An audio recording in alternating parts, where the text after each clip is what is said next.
Janganlah kita jemu-jemu berbuat baik, karena apabila sudah datang waktunya, kita akan menuai jika kita tidak menjadi lemah.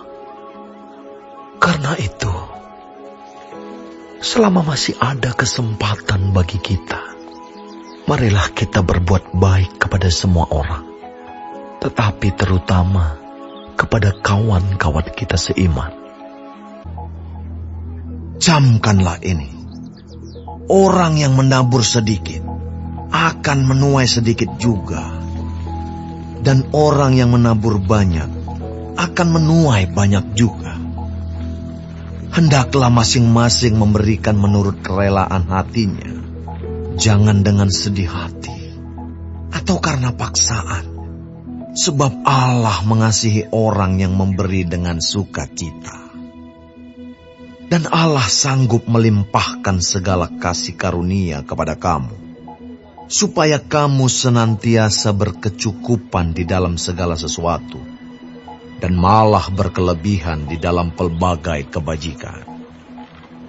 Seperti ada tertulis, Ia membagi-bagikan, Ia memberikan kepada orang miskin, kebenarannya tetap untuk selamanya. Ia yang menyediakan benih bagi penabur dan roti untuk dimakan. Ia juga yang akan menyediakan benih bagi kamu dan melipat gandakannya dan menumbuhkan buah-buah kebenaranmu. Kamu akan diperkaya dalam segala macam kemurahan hati yang membangkitkan syukur kepada Allah oleh karena kami. Sebab pelayanan kasih yang berisi pemberian ini bukan hanya mencukupkan keperluan-keperluan orang-orang kudus, tetapi juga melimpahkan ucapan syukur kepada Allah. Dan oleh sebab kamu telah tahan uji dalam pelayanan itu, mereka memuliakan Allah karena ketaatan kamu dalam pengakuan akan Injil Kristus. Dan karena kemurahan hatimu dalam membagikan segala sesuatu dengan mereka dan dengan semua orang. Sedangkan di dalam doa mereka juga merindukan kamu oleh kasih karunia Allah yang melimpah di atas kamu. Syukur kepada Allah karena karunia-Nya yang tak terkatakan itu.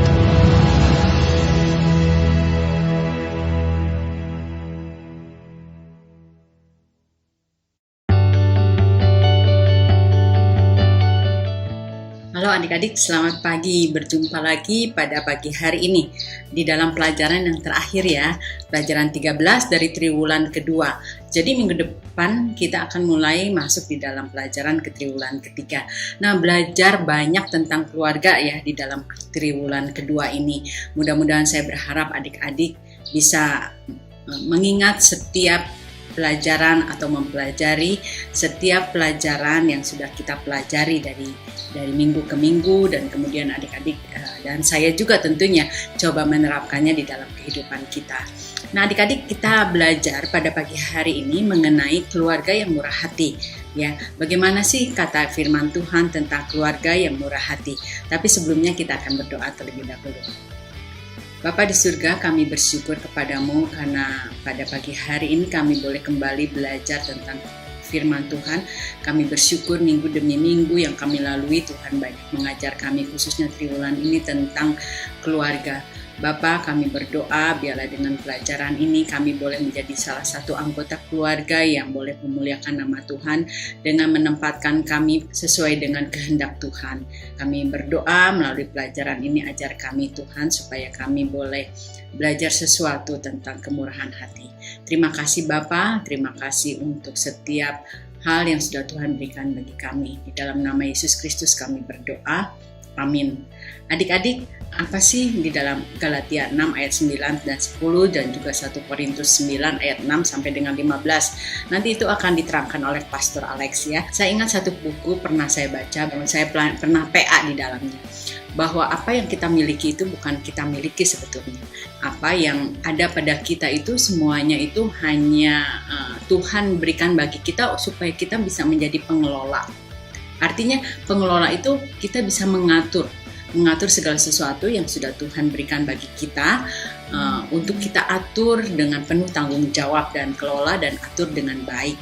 Jadi kita itu seperti adalah seorang bukan owner, bukan pemilik, tetapi seorang stewardship, yaitu pengelola.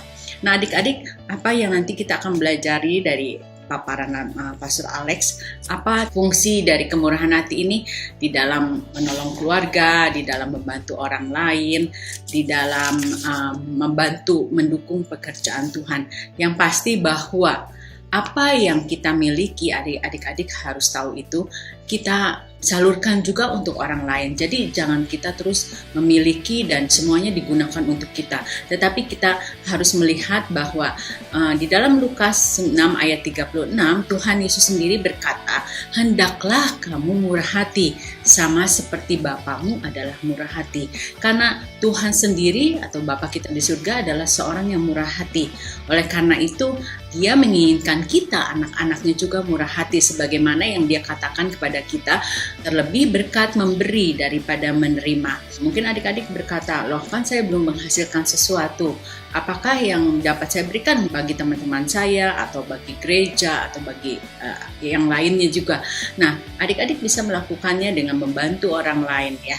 Tidak hanya di dalam bentuk uang, tetapi juga waktu, tetapi juga mungkin dengan kecerdasan adik-adik dapat membantu teman-teman yang memang mungkin di dalam mengerjakan homework atau pekerjaan rumah tidak bisa, atau adik-adik bisa meluangkan waktu untuk mendengarkan mereka yang berkeluh kesah, mempunyai kesulitan. Itu hal-hal yang bisa kita lakukan. Dan mungkin adik-adik juga diberikan uang jajan ya oleh orang tua, bukan? Nah, adik-adik juga dengan uang jajan mungkin adik-adik ada sebagian ditabung, atau ketika adik-adik melihat ada teman yang kekurangan, apakah adik-adik membantu mereka ya, memberikan mereka misalnya sedikit dari apa yang adik-adik punyai berupa uang jajan atau apapun juga. Nah, kalau adik-adik punya hati itu, terus pupuk hati itu untuk supaya bisa memberi dan mengingat mereka yang berkekurangan di tengah-tengah kita. Karena apa? Karena Rasul Paulus mengatakan bahwa janganlah kita jemu-jemu berbuat baik. Karena apabila sudah datang waktunya, kita akan menuai. Jika kita tidak menjadi lemah, karena itu selama masih ada kesempatan bagi kita, katanya, marilah kita berbuat baik kepada semua orang, tetapi terutama kepada kawan-kawan kita seiman. Nah, berbuat baik, apa yang saya paparkan tadi sebelumnya itu semua perbuatan-perbuatan baik ya. Jadi adik-adik, mari kita juga bisa menolong orang-orang di sekitar kita, di rumah atau di gereja atau di lingkungan sekolah, supaya kita bisa membantu mereka, supaya kita bisa menolong mereka juga dan mengambil bagiannya, karena memperhatikan dan memberi adalah bagian dari kasih. Adik-adik lihat, bukan kalau orang yang tidak pernah memberi itu nggak ada kasih di dalamnya, tidak ada belas kasihan di dalamnya. Tetapi kalau orang yang memberi, ada kasih, ada belas kasihan di dalamnya. Bahkan mungkin suatu saat adik-adik harus memberi dengan mengorbankan uang jajan adik-adik. Kenapa tidak? Kalau Roh Kudus bekerja dalam diri adik-adik dan mendorong adik-adik untuk melakukannya, lakukanlah. Dengan kemurahan hati kita, pekerjaan Tuhan juga akan tercukupi, yaitu dengan adik-adik mempersembahkan sesuatu. Walaupun mungkin kecil, dengan menyisihkan sebagian uang jajan adik-adik untuk mempersembahkan, gak apa-apa. Ketika kita mengumpulkan dari banyak orang akan jadi besar. Begitu adik-adik, kita akan mendengarkan lebih lanjut dari Pastor Alex ya. Oke, siap ya? Shalom Bapak Ibu Saudara-saudari yang sangat dikasihi oleh Tuhan Yesus. Tema renungan firman Tuhan kali ini adalah keluarga yang murah hati. Ada dua kemungkinan nas firman Tuhan yang diberikan kepada saya, yaitu 1 Korintus 9 ayat 6-15 dan 2 Korintus 9 ayat 6-15. 1 Korintus 9 ayat 6-15 adalah mengenai hak dan kewajiban rasul.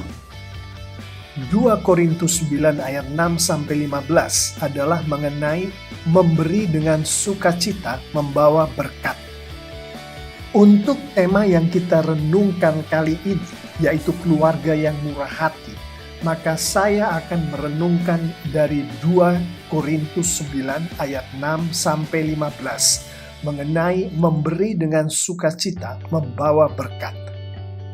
Kehidupan memberi yang akan kita renungkan ini dihidupi oleh Tuhan kita Yesus Kristus di dalam kehidupan dan pelayanannya semasa Dia di bumi bersama-sama dengan kita. Keempat kitab Injil di dalam Perjanjian Baru menunjukkan hal ini dengan sangat jelas. Kehidupan memberi ini juga dihidupi oleh murid-murid Tuhan Yesus, termasuk Rasul Paulus.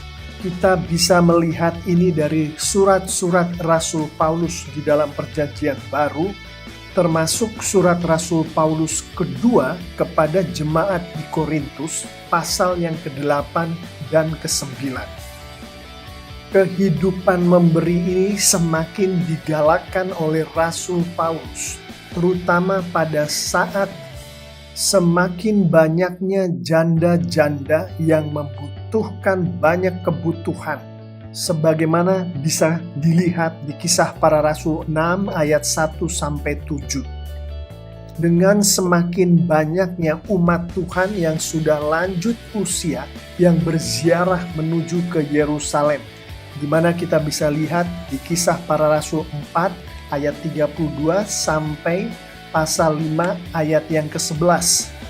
Semakin banyaknya kesulitan ekonomi yang terjadi di antara pengikut-pengikut Tuhan Yesus yang disebabkan oleh karena adanya wabah kelaparan di daerah itu. Sebagaimana kita bisa lihat di Kisah Para Rasul 11 ayat 27 sampai 30. Itulah sebabnya sebagai latar belakang dari 2 Korintus 9 ayat 6-15, saat Rasul Paulus melakukan perjalanan misinya yang kedua, sang Rasul melakukan penggalangan dana untuk gereja-gereja di Yerusalem. Salah satu gereja dari gereja-gereja yang didirikan oleh Rasul Paulus, gereja ini milik Tuhan Yesus tentunya, adalah gereja di Korintus, jemaat di Korintus. Mereka mendukung penggalangan dana yang dilakukan oleh sang rasul ini. Kita bisa melihatnya di 2 Korintus 8 ayat 10, 2 Korintus 9 ayat 2. Setelah sempat mengalami penurunan, Rasul Paulus melalui suratnya, yaitu 2 Korintus ini, mendorong kembali jemaatnya di Korintus untuk menyelesaikan penggalangan dana ini. Sebagaimana bisa kita baca di 2 Korintus 8 ayat 11. Rasul Paulus mengatakan, "Nah, sekarang hendaklah kalian melanjutkannya menurut kemampuanmu. Hendaknya kalian bersemangat untuk menyelesaikan usaha itu, sebagaimana kalian dahulu pun bersemangat merencanakannya." Rasul Paulus membicarakan penggalangan dana. Dengan mengetahui latar belakang tadi, mari kita masuk ke 2 Korintus 9 ayat 6 sampai ayatnya yang ke-15. Bapak Ibu Saudara-saudari yang sangat dikasihi Tuhan Yesus, keluarga yang murah hati adalah keluarga yang memberi dengan murah hati. Di 2 Korintus 9 ayat 6, firman Tuhan berbicara akan penabur dan benih. Di Alkitab versi terjemahan baru bahasa Indonesia, ayat 6 ini berbunyi, "Camkanlah ini, orang yang menabur sedikit akan menuai sedikit juga, dan orang yang menabur banyak akan menuai banyak juga." Ada beberapa jemaat yang datang ke saya. Setelah membaca ayat ini, mereka menyampaikan ke saya bahwa firman Tuhan sedang berbicara mengenai hukum tabur tuai, sebagaimana yang banyak didengar oleh jemaat-jemaat ini dari teman-teman mereka yang mengikuti aliran teologi kemakmuran. Di sini saya tidak akan menyentuh aliran teologi kemakmuran, saya juga tidak akan menyentuh ajaran hukum tabur tuai sebagaimana yang dikatakan di teologi kemakmuran itu. Untuk menjelaskan poin yang akan saya sampaikan melalui ayat 6 ini, saya akan mengajak kita semua untuk melihat versi Alkitab bahasa Indonesia sehari-hari. Ayat 6, ingatlah orang yang menabur benih sedikit-sedikit akan memungut hasil yang sedikit juga. Tetapi orang yang menabur benih banyak-banyak akan memungut hasil yang banyak juga. Esensi dari ayat ini bukan pada benihnya, tetapi pada tangan si penabur itu. Dalam metafora yang dipergunakan oleh firman Tuhan ini, si penabur menaburkan benih itu mempergunakan tangannya. Ada penabur yang menaburkan benih dengan tangan tergenggam, ada penabur yang menaburkan benih dengan tangan terbuka. Tangan tergenggam, benih yang tertabur sedikit-sedikit. Dari tangan terbuka, benih yang tertabur banyak-banyak. Firman Tuhan mengatakan menabur benih sedikit-sedikit akan memungut hasil yang sedikit. Menabur benih banyak-banyak akan memungut hasil yang banyak. Tangan yang tergenggam itu menunjukkan hati yang tidak rela, hati yang tidak senang. Sedangkan tangan terbuka menunjukkan hati yang sukacita, hati yang rela, murah hati. Artinya memberi berkat dengan hati yang tidak rela tidak akan memberkati si pemberi berkat maupun si penerima berkat sebagaimana seyogianya si pemberi berkat memberkati atau si penerima berkat diberkati. Adapun memberi berkat dengan hati yang sukacita, rela, murah hati, akan memberkati si pemberi berkat dengan berlimpah-limpah dan penerima berkat dengan berlimpah-limpah. Kita akan melihat nanti bahwa berkat yang dimaksud di sini adalah berkat yang datangnya dari Tuhan. Di ayat 7, setiap orang harus memberi menurut kerelaan hatinya. Janganlah ia memberi dengan segan-segan atau karena terpaksa, sebab Allah mengasihi orang yang memberi dengan senang hati, menunjukkan kepada kita semua bahwa setiap pengikut Yesus harus menjadi penabur. Adapun mengenai bagaimana menaburnya, silahkan dipilih berdasarkan hati yang bersangkutan. Penabur yang menabur dengan tangan tergenggam atau penabur yang menabur dengan tangan terbuka, terserah dari si penabur itu. Penabur yang manapun, baik dengan tangan tergenggam atau tangan terbuka, yang penting adalah menaburlah dengan senang hati, dengan rela, dengan sukacita. Poinnya di sini adalah bukan seberapa banyak benih yang ditaburkan atau pemberian yang diberikan, tapi hati si pemilik tangan tadi, hati si penabur itu tadi. Dari ayat 8, Allah berkuasa memberi kepada kalian berkat yang melimpah ruah, supaya kalian selalu mempunyai apa yang kalian butuhkan, bahkan kalian akan berkelebihan untuk berbuat baik dan beramal. Kita tahu bahwa Tuhanlah yang memberikan benih atau berkat bagi para penabur untuk ditaburkan. Mengetahui bahwa benih atau berkat itu datangnya dari Tuhan, firman Tuhan di sini mendorong anak-anak Tuhan, pengikut-pengikut Yesus, untuk jangan segan-segan menabur dengan tangan terbuka, menabur dengan benih banyak-banyak. Benih itu atau berkat itu tidak akan pernah habis. Tuhan akan selalu memberikannya dengan berlimpah-limpah, karena benih itu atau berkat itu datangnya dari Tuhan, bukan dari si penabur. Di ayat 9 dalam Alkitab tertulis begini tentang Allah. Ia menghambur-hamburkan kepada orang miskin, kebaikan hatinya kekal selama-lamanya. Kita lihat di sini bahwa hati Allah yang memberikan benih itu, yang memberikan berkat itu, berada pada orang miskin. Jadi begitu pula lah Allah mengharapkan hati para penabur, hati anak-anaknya berada pada orang miskin. Di ayat 10, Allah yang menyediakan benih untuk si penabur dan makanan untuk kita. Ia juga akan menyediakan dan memperbanyak apa yang kalian tabur, supaya hasil kemurahan hatimu bertambah pula. Kembali menegaskan pada kita bahwa Allah akan memperbanyak benih atau berkat yang ditabur, yang diberikan. Dan dari situ, setelah benih itu ditaburkan dengan tangan yang terbuka, Allah akan menambah-nambahkan berkat-Nya kepada si penabur. Demikian pula akhirnya kepada si penerima taburan itu. Berkat-berkat di sini adalah berkat-berkat rohani, yaitu buah Roh Kudus dan kehidupan kekal. Di ayat 11, dengan demikian kalian akan serba cukup dalam segala hal, sehingga kalian selalu dapat memberi dengan murah hati, dan pemberian-pemberianmu yang kami bagi-bagikan menyebabkan banyak orang mengucapkan terima kasih kepada Allah. Poin yang ditekankan di sini adalah kemuliaan Tuhan. Baik si benih, baik si penabur, baik si penerima taburan, semua adalah untuk memuliakan Tuhan.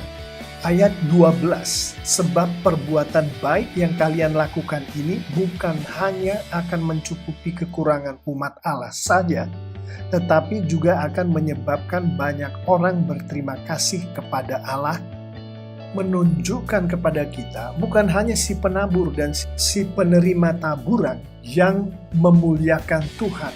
Benih itu pun adalah untuk kemuliaan Tuhan.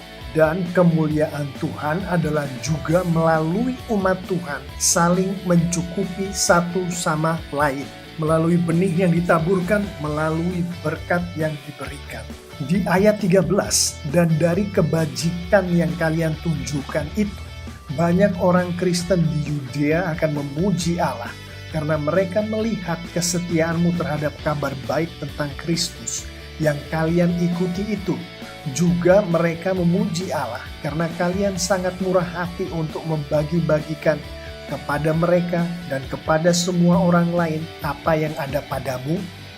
Poin dari firman Tuhan di sini adalah si penabur, si penerima taburan, si benih, si umat Tuhan yang saling mencukupi satu sama lain itu adalah supaya Injil Kristus dilihat orang.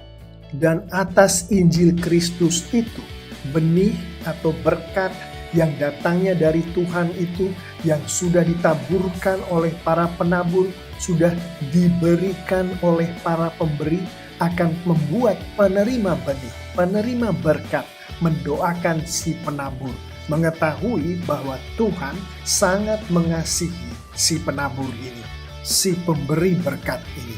Yang mana kita semua tahu pemberi berkat itu adalah Tuhan.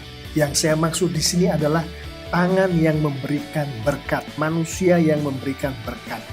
Di ayat terakhir dalam renungan firman Tuhan kali ini, ayat 15, hendaklah kita bersyukur kepada Allah atas pemberiannya yang luar biasa itu di atas Injil, atas benih yang diberkatkan Tuhan, atas berkat yang diberkatkan Tuhan, atas penabur yang diberikan Tuhan kepada umat Tuhan. Hendaknya seluruh umat Tuhan selalu bersyukur dan hanya bersyukur kepada Tuhan, Sang Pemberi benih, Sang Pemberi berkat itu.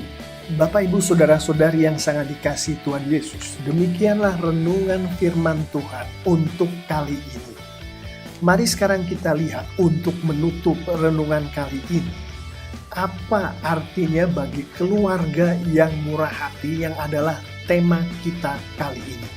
Langsung saja kita akan melihat poin-poin ini di dalam bentuk penerapannya bagi keluarga yang murah hati, yang mana keluarga ini adalah keluarga pengikut-pengikut Yesus.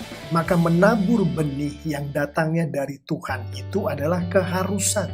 Artinya Memberi berkat adalah keharusan bagi anak-anak Tuhan.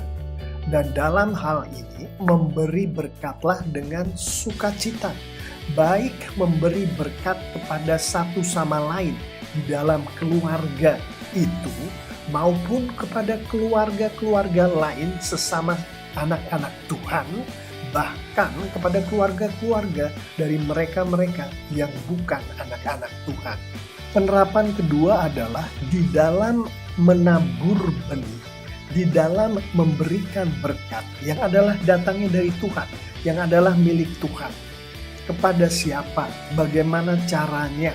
Haruslah si penabur, atau dalam konteks ini keluarga anak-anak Tuhan itu, mengikuti petunjuk yang ada di dalam firman Tuhan, di dalam Alkitab. Artinya, keluarga yang murah hati selalu menghidupi firman Tuhan, termasuk bagaimana keluarga ini menghidupi berkat-berkat yang diberikan oleh Tuhan kepada keluarga ini, termasuk bagaimana berbagi berkat yang diberikan oleh Tuhan. Penerapan terakhir di dalam renungan firman Tuhan kali ini adalah selalulah mengarahkan perhatian kepada Tuhan. Keluarga yang murah hati yang sedang kita bicarakan ini, di dalam memberikan berkat yang datangnya dari Tuhan itu, tujuan keluarga ini adalah untuk memuliakan Tuhan. Artinya selalu mengarahkan hati si penerima berkat itu kepada Tuhan. Artinya yang dipikirkan oleh si keluarga yang dipakai Tuhan untuk memberikan berkat ini adalah kemuliaan Tuhan. Dan dengan begitu Injil Kristus diketahui oleh banyak orang. Apa yang dilakukan keluarga ini adalah kesaksian akan Injil Kristus. Saya mengimani dengan anak-anak Tuhan mengikuti penerapan dari nas yang baru saja selesai kita renungkan, maka Tuhan kita akan dipermuliakan. Dan sebagaimana dikatakan oleh firman Tuhan di Alkitab, bagi setiap anak Tuhan yang mempermuliakan Tuhan, maka anak Tuhan ini, keluarga anak Tuhan ini akan diberkati Tuhan dengan luar biasa. Amin. Adik-adik sudah mendengar bukan? Nah, kesimpulan dari pelajaran ini adalah memberi dengan murah hati membuahkan kebahagiaan. Oleh karena itu, marilah kita murah hati kepada keluarga, orang lain, dan juga turut serta di dalam pekerjaan Tuhan. Ayat hafalan minggu ini yaitu dari Galatia 6 ayat 2 yang mengatakan, bertolong-tolonglah menanggung bebanmu. Demikianlah kamu memenuhi hukum Kristus. Adik-adik, mari kita saling tolong-menolong. Adik-adik, ingat kalau adik-adik sudah mengumpulkan pada minggu-minggu sebelumnya, bisa adik-adik transfer persembahan itu kepada nomor rekening ini yang tertera. Oke? Sekolah Injil liburan sudah selesai bukan? Saya percaya adik-adik mendapat berkat selama sekolah Injil liburan itu. Pada saat kebangunan rohani, apabila di antara adik-adik yang mengambil keputusan untuk percaya kepada Tuhan Yesus sebagai Tuhan dan Juru Selamat, atau juga ada yang merasa terpanggil untuk memperbaharui hidupnya, untuk lebih taat kepada Tuhan, adik-adik bisa menghubungi saya dan juga bisa menghubungi Pastor Alex.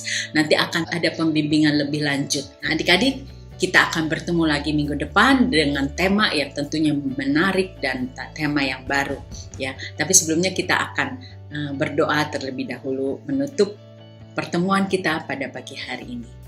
Bapa di surga, kami bersyukur karena pelajaran pada pagi hari ini boleh mengajar kami bagaimana kami tidak hidup hanya untuk diri sendiri, tetapi kami boleh memperhatikan dan juga boleh memberi. Kami bersyukur untuk setiap janji Tuhan yang Tuhan berikan pada kami ketika kami memberi. Tuhan sungguh ajar kami untuk kami boleh memberi dan memperhatikan orang-orang di sekitar kami berdasarkan kasih yang daripada Engkau.